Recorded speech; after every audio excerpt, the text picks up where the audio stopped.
We have Congressman Culberson to discuss sanctuary cities and other issues right now in the Savage Nation. Congressman John Culberson, you're welcome to the program. You just came out of a vote. Are you going to help me make England savage again? Yes, absolutely, Michael. It'd be my privilege to ask the new American ambassador to England. The American ambassador needs to go to the Prime Minister of England and ask this absurd travel ban be lifted. It's they should. All right. Well, we'll talk about that later. I want the listeners to hear what you had to say to me via email. That in fact, there's a lot of fake news out there. That there is money for the border wall. Is that true? Yes, there is $750 million in this bill for border fencing, for border wall, and that's a pretty good down payment on the border wall. $750 million gets you pretty far down the road. That's all kinds of infrastructure, wall, fencing, aerostats, cameras, the whole nine yards. It's all in there, and it's just fake news. So the fake news liars are reporting there's no money for it in order to embarrass Trump. Is that it?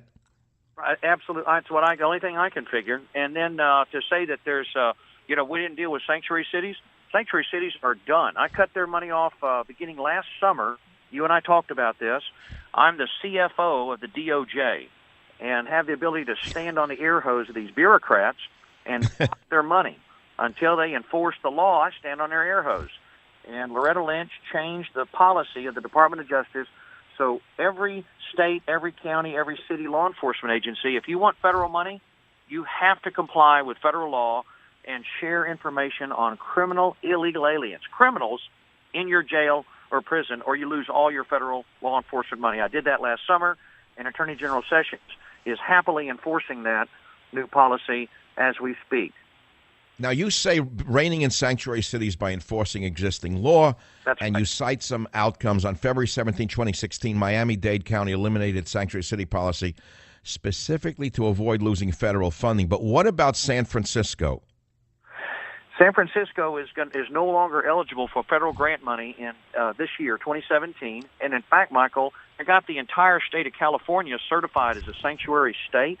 And under the policy that I had the Department of Justice put in place last summer and that Attorney General Sessions is now happily enforcing, if California does not repeal their sanctuary state law, not only does California and these other sanctuaries, they lose all their money this year, California will have to write a refund check to American taxpayers for every law enforcement grant dollar California ever got. That's about $2 billion. So most of this money that's going to be cut off from the feds will be money that would have gone to police. Is that what I'm hearing? Yeah, if it's got law enforcement grant money, I'm enforcing a federal public safety law by cutting off federal law enforcement grants. So if you won't enforce, don't ask for federal money unless you follow federal law. That's the new rule. Very simple. On April 25th, 2017, Judge William Orrick wrote an order highlighting that Santa Clara did not apply for federal law enforcement funding because it could not certify that it was in compliance with 8 U.S.C. 1373, effectively cutting off their federal law enforcement grant funding. Is that true? Yes, that is the law I'm enforcing. 1373 is the federal law that says local and state jurisdictions have to comply 100% of the time with every request for information about criminal illegal aliens in your custody, or you lose all your federal law enforcement money. That 99 times out of 100 is not enough. And, in fact, that judge's order, Michael, the only thing that judge upheld as legal, lawful, constitutional was what I did last summer.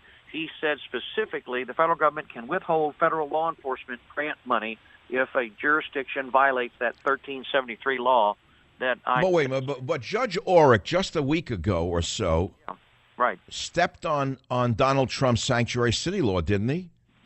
No, he did. He overturned the president's executive order. He overturned all of it except one piece, and the one piece the judge could not find any legal fault with was the part that I did to cut off federal law enforcement grant money to sanctuary cities. The judge said that is legal. It is lawful and legal to withhold federal law enforcement grant money from state and counties that will not enforce federal law. That's what I did. All right, so what are these California cities going to do who are defying the sanctuary city policies that are put in place by the president. You are the CFO of the money supply through the DOJ. How are they going to make up the shortfall of money for the police? Well, they are going to have to. Now, law enforcement, let me say, our law enforcement men and women, God bless them, and we support them, we love them, we respect them, and we want them to succeed. And every law enforcement officer I talk to, Michael, they don't like these sanctuary policies. They think it's absurd. It's the politicians in San Francisco that are doing this. I guarantee you, the law enforcement officer in the street doesn't like it. That Kate Steinle was murdered by that coward, by that thug. And that's what really motivated me last summer to do this, Michael, was that young lady murdered on that pier who died in her father's arms. I was not going to let her down. That's what made me do that. I went and figured it out. I did the legal research and figured out how to cut their money off, and it works. I like the way, look, you're a Texan, and I love your language. It's very colorful. You say you step on the air hose of the DOJ. I love that. But you know and I know that they are supported by illegal alien voters, and that's why they want them. And they also need the cheap labor so they can, use them in that way. They're going to get around the federal money, and they're going to do it. How do you think they're going to get around it and maintain their sanctuary city basis? Well, they can. If they want to keep their sanctuary city policy, they will not be able to get federal law enforcement grant money. They'll just have to walk away from it. And then if they refuse to change it, the policy that I had the DOJ put in place says San Francisco will owe us a refund of every law enforcement dollar they ever got. I figure for the entire state of California, that's at least $2 billion in refunds that Governor Moonbeam is going to have to write U.S. taxpayers a check for. And if California is a statewide... Yeah, but Mark Zuckerberg, who does not pay his fair share of taxes, in my opinion, Tim Cook of Google does not pay his fair share of taxes for his corporation. We all know that. They use offshore entities to avoid paying taxes. They can simply write a check to make up for this, and that's what they're going to do, is my opinion. And, that's another issue, and I don't know if you have any power over this. This whole issue of antitrust activity against these companies is a huge story right now, Congressman. Yeah, I'm not fully familiar with that one, Michael. All right, but they're going to write the checks. They're going to get the money from these billionaires who are not paying their share of taxes. They'll just write a check to San Francisco to make up for it, and they'll tell you to go where. Well, they're going to have to walk away from the money. The one tool I've got that works is the access to federal money. The power of the purse, the founders were right. The power of the purse is the most powerful check and balance possible. And when Kate Steinle was murdered, I just swore I was going to do whatever it took to find a way to cut the money off of these sanctuary cities. And it worked. It's done. So Sessions on... But I just read that in the new budget that the Republicans just passed, and you're a Republican congressman, you know it better than I do, there's actually $2 billion a year more for the NIH. And I have told you at dinner when you came here to San Francisco that the NIH is one of the most corrupt institutions in America. How did they wind up getting $2 billion more? Well, the National Institute of Health, Michael, with all the medical research they do, I know the Texas Medical Center that is in Houston, Texas, the largest collection of hospitals and medical experts in the world, MD Anderson Cancer Center that's done such great work in curing cancer, they rely on the NIH. So the NIH does a lot of good. There's undoubtedly problems over there, but NIH does a lot of good with those. Yeah, they do a lot of good, but we also know there's a lot of corruption in the granting process. Well, that's an important part of our job as appropriators is to flush that stuff out, Michael. We need to go to the GAO, the Government Accountability Office, and point this out to them. I'll work with you.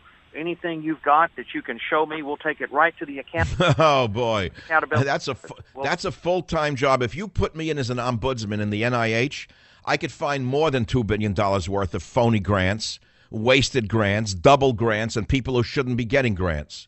But I'm not looking for a job. I already have one. It's called author and talk show host.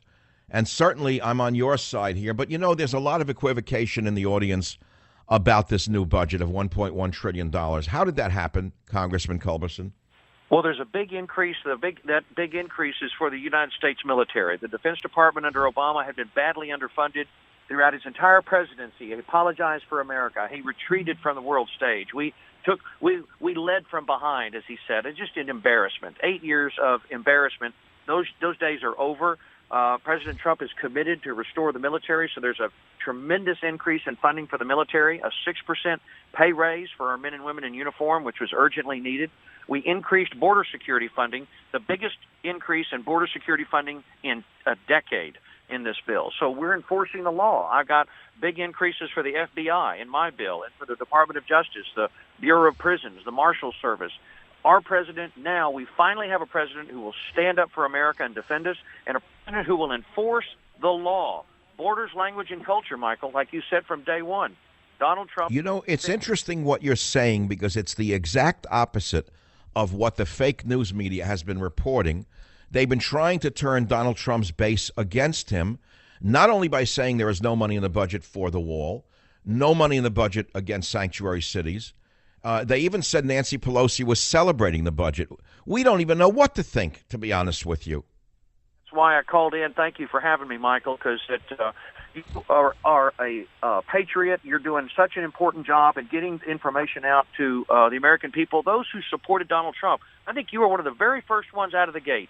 You were I think, first public figure in media to stand up and support Donald Trump, Michael. You're awesome. I was, and I hope, Congressman Culberson, that you can tell the president that I still support him, and I wish that he would intervene on my behalf and get my name off that list prohibiting me from entering Britain. It is a blight upon both of our nations for me to be on that list. I'll ask him when I see him. You bet I will. I'll ask Vice President Pence as well.